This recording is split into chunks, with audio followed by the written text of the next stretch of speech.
I will be perfectly honest, with full credit to my colleague, I never thought it would look like this. This kind of a project is a dream for us. We do a lot of hands-on work in our program. We're very experiential and practically based. But this kind of creation of an exhibition from scratch is just an incredible gift for our students. The collaboration between curator and exhibition designer is an important one, and for the curators to be able to articulate a very clear vision of what they need to be told in terms of the narrative, in terms of the story. And then the designers being able to take that and interpret that visually and in a physical space. That's something that is that's an experience that I'm glad these students got. Our program was approached by athletics and to ask us if we had any interest in potentially doing this project. And they found out that the graduate program in museum studies existed and might be able to be of help. And they were boxes and boxes and boxes.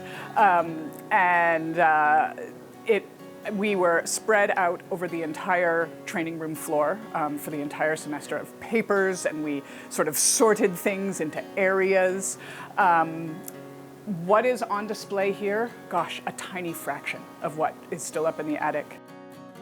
Maybe halfway through the semester, when my class had a good idea of the objects that we wanted to use and the content that we were looking at, and Andrew's class came down to the Boathouse and met us here, and we talked about objects, we talked about content, we looked at the space.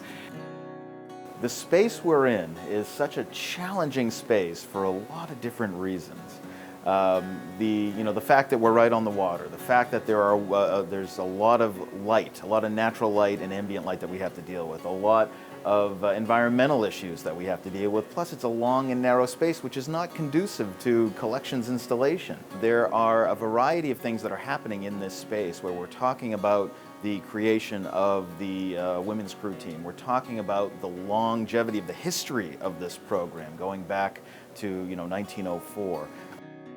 The boat was something that was found early on, and we weren't sure if it was going to make it into the space. We weren't sure if it was something that was going to make sense in the space. But the more research that the curatorial class did, we really thought that it was too good of an opportunity to not have this be a part of an installation that really talks about the history. Back in the day, it was a tradition when you win to actually cut off the bow of that winning boat and save it. Yep, as a trophy. And one of the amazing things that we found were literally reams of paper that were all handwritten by Eyck himself. Everything from, so he was a poet, so everything from poetry to writing about rowing, to training plans, to menus for his rowers. I mean, it was all of his kind of personal rowing-related papers.